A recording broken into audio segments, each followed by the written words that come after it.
school po kasi ako, hindi po agad ako Arellano. Kasi PCU Dolphins po ako dun sa may top.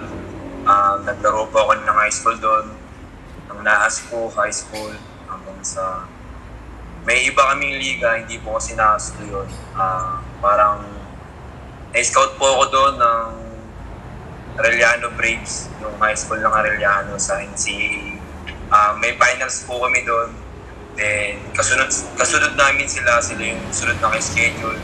Yun hanggang sa awa ng Diyos, maayos at maganda yung pinakita ko at nilaro ko kung sa kinuha nila ako.